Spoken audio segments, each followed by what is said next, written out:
কলমেলাতা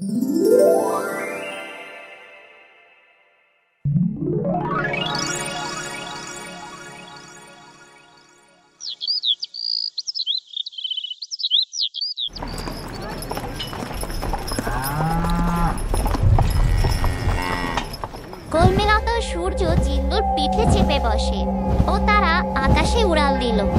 আর এটা দেখে বুড়ির বউ যেন নিজের চোখকে বিশ্বাস করতে পারে না। বাবারে বাবা, দুটো মানুষকে নিয়ে কেমন করে অনায়াসে দানো বিগলটা উড়ে গেল। ইস, মেয়েটার কত ভাগ্য, জমিদার ঘরের বউমা হতে যাচ্ছে, আবার কেমন পাখির পিঠে চড়ে দুনিয়া দেখার সুযোগ পাচ্ছে। আমার তো জীবনে কোনো শখই পূরণ হলো না। আমার খুব পাখির পিঠে চড়ে সাগর ঘুরতে যাওয়ার মন চাইছে। কত শখ ছিল বিয়ের পরে ঘুরতে যাব, কিন্তু তা তো আর কিছু জুটলো না কপালে। আমি এখন থেকে মায়ের সাথে ভালো ব্যবহার করব। ওকে বলে কয়ে একটু রাজি করেই নেব ওই পাখিটাকে, যাতে ওর পিঠে চড়িয়ে আমাকেও একটু ঘুরতে নেয়। কি হলো বৌমা, তখন থেকে কি এত ভেবে চলেছ বলো তো? মা, যদি কিছু মনে না করেন একটা কথা বলি। চলেন না আমরা একদিন সমুদ্র ঘুরে আসি। আমার ঘুরলে হয়তো মনটা একটু ভালো হবে, আর আমার এই খিটখিটে মেজাজটা হয়তো আর থাকবে না। সাগরের জলে নামলে আমার মেজাজ সব পানিতে ধুয়ে ঠান্ডা হয়ে যাবে।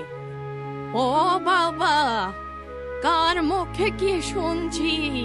তা বলি ঘুরতে যাবে তো ভালো কথা, কিন্তু আমাদের কি এত টাকা পয়সা আছে যে সাগর ঘুরতে যাব? আর সেটা তো এখান থেকে অনেক দূরের পথ, আর অনেক টাকা পয়সারও ব্যাপার রয়েছে। কে বলেছে ঘুরতে যেতে টাকা লাগবে? কিচ্ছুই লাগবে না। ওই যে দানব ঈগলটা আছে না, দেখলেন না কেমন করে মায়ার জমিদার পুত্রকে কেমন অনায়াসে উড়িয়ে নিয়ে গেল? তেমনি করে আমি আপনি সবাই মিলে একদিন ওই ঈগলের পিঠে চড়ে বিনা খরচে ঘুরতে যাব। কি বলেন? মা গো মা, কি বলছো এসব? তুমি কি আমাকে এই বয়সে তাড়াতাড়ি মারতে চাইছো নাকি? এই বুড়ো বয়সে আমি ওই পাখির পিঠে চড়বো? একটা বার পড়ে গেলে তো আমার জীবন ওখানেই শেষ। তোমার এমন পাগলামি দেখলে আর বাঁচি না বাপু।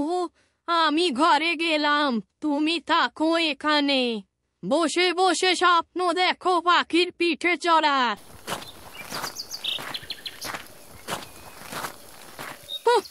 এই জন্য এই বুড়ির সাথে আমি কখনোই ভালো ব্যবহার করি না। একটু ভালোভাবে কথা বলতে গেলাম, তাতেও কোনো লাভ হলো না। ভালো কথা তার ভালো লাগে না।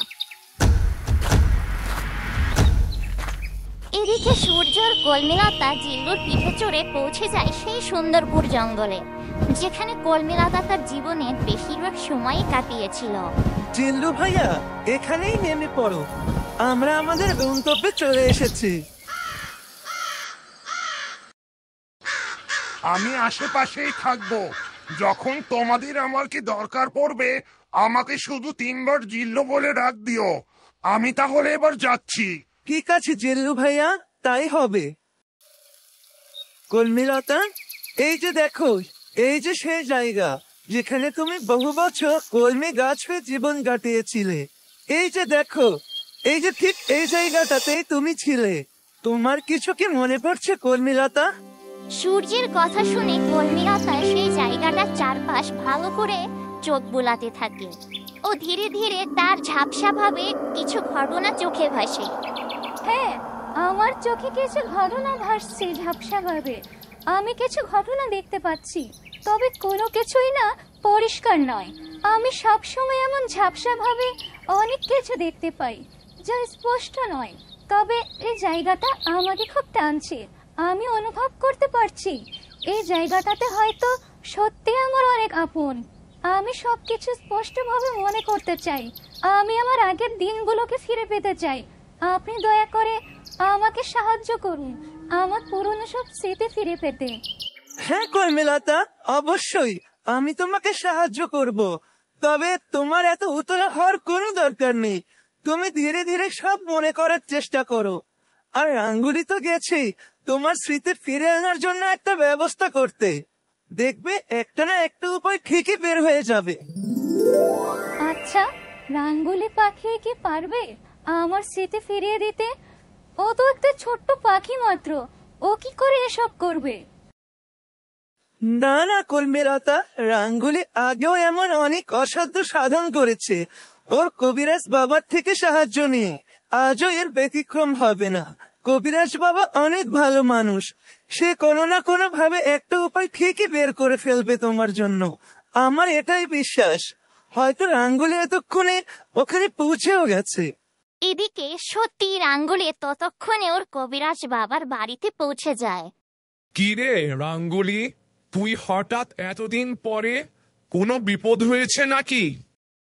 কবিরাজ বাবা, এতদিনে অনেক কিছুই ঘটে গিয়েছে আমার সাথে। হয়তো আপনি আপনার এই রাঙ্গুলিকে আর কোনোদিন দেখতেও পেতেন না। ভাগ্যের জোরে আমি কোনোভাবে মরতে মরতে বেঁচে ফিরেছি। তবে এই কথা পরে বলা যাবে কবিরাজ বাবা। তবে এই মুহূর্তে যে আরো বড় বিপদে আছি। কবিরাজ বাবা, কলমিলতা স্মৃতি হারিয়ে গিয়েছে। ওকে যে করে হোক স্মৃতি ফিরিয়ে আনতে হবে। আপনি একটা ব্যবস্থা করুন বাবা, আমরা সবাই খুব কষ্ট পাচ্ছি ওর জন্য। তাই না কি রে, কি বলিস এসব? আচ্ছা ঠিক আছে, দাঁড়া, আমি দেখছি কি করা যায়। আমাকে একটু ভাবতে সময় দে। এরপর কবিরাজ গভীরভাবে ধ্যানমগ্ন হয় ও সে একটা উপায় খুঁজে পেতে সক্ষম হয়। উপায় তো একটা পেয়েছি রাঙ্গুলি, তবে সেটা যে লম্বা সময়ের কাজ, যা কলমিলতার এই মানুষ রূপ থেকে কাজ করা সম্ভব হবে না। বেশ কঠিন বলা চলে। কলমিলতার পরিবার কি সেটা মেনে নিতে পারবে? এটা যে আগে জানা দরকার। এটা যে বড়ই ঝুঁকিপূর্ণ। এসব কি বলছেন আপনি কবিরাজ বাবা? কি এমন কঠিন কাজ হতে পারে সেটা? আমরা তো এর আগেও অনেক কঠিন অনেক ঝুঁকিপূর্ণ কাজ করতে সক্ষম হয়েছি। তবে এটা কেন পারবো না? এটা কি আগের যে কোনো কাজ থেকে ঝুঁকিপূর্ণ? সেটা আমি বলতে পারবো না। তবে শোন, কলমিলতাকে তার স্মৃতি পুনরায় ফিরে পেতে হলে আমাদেরকে যে কাজের মধ্য দিয়ে যেতে হবে। আমি একটা জাদু পথ্য দেব তোকে। সেটা 2 দিন ব্যবহার করার ফলে কলমিলতা আবারও সেই পুরনো গাছ রূপে ফিরে যাবে। আর ওই গাছ রূপে ফিরে যাওয়ার পরে কলমিলতাকে সেই জঙ্গলের ঠিক একই স্থানে রেখে দিতে হবে। ও এরপর ওর সবচেয়ে কাছের মানুষের দ্বারা একটা রক্তচুনি কলমিলতার গাছের গোড়ায় পুঁতে রাখতে হবে। তাও সূর্য ডুবে যাক ঠিক আগ মুহূর্তে। তবে সে লাল রক্তচুনিটা মাত্র একবারই কাজ করবে। এজন্য সব মিলে কাজটা বেশ ঝুঁকিপূর্ণ। কবিরাজ বাবা, এ তো অনেক কঠিন কাজ বলে মনে হচ্ছে। কলমিলতাকে তাহলে কি আবারও সেই গাছ রূপে ফিরে যেতে হবে? এটা কি কলমিলতার পরিবার মেনে নিতে সম্মত হবে? আমি তো বুঝতে পারছি না কিছু। আমাদের তো উচিত হবে না ওর পরিবারের মতামত না নিয়ে এই কাজটা শুরু করা। কবিরাজ বাবা, আর অন্য কোনো উপায় কি নেই? না না, আমার জানা এই একটাই রাস্তা আছে। আর একটা উপায় আছে, যেটা হলো প্রাকৃতি, যা সময়ের সাথে সাথে হয়তো তার স্মৃতিকে একটু একটু করে ফিরে আনতে পারবে। তবে এটা ঠিক কতদিনে ফিরে আসবে এটা বলা আমার পক্ষে অসম্ভব। কবিরাজ বাবা, কলমিলতাকে তার অতীতের ঘটনা বললে সে ঝাপসাভাবে মনে করতে পারে, তবে পুরোপুরিভাবে কিছুই সে মনে করতে পারে না। আমি জানি না এখন কি করব আমি। আমাকে এই বিষয়টা সবার সাথে আগে বলতে হবে। যদি সবাই রাজি হয় তবে না হয় আমি আবারও আসব। আমি তাহলে এখন যাই। দাঁড়া রাঙ্গুলি, আমি তোকে একটা রক্ষা কবচ দিতে চাই, যেটা তোকে সমস্ত অশুভ ছায়া ও জাদুটোনা থেকে রক্ষা করতে সাহায্য করবে। এদিকে আয়, এদিকে আয়। আমি এটা তোর পালকের আড়ালে লুকিয়ে রেখে দিই। এই বলে কবিরাজ রাঙ্গুলিকে একটা রক্ষা কবচ দেয় ও সেটা রাঙ্গুলির ডানার পালকের আড়ালে লুকিয়ে রাখে। ধন্যবাদ কবিরাজ বাবা, আপনি আমার চেয়েও আমার ভালোর কথা বেশি ভাবেন। আপনি ছোট থেকে আমাকে যেভাবে রক্ষা করে চলেছেন, আপনার ঋণ আমি কোনোদিন শোধ করতে পারবো না। কবিরাজ বাবা, এবার তাহলে আমি আসি।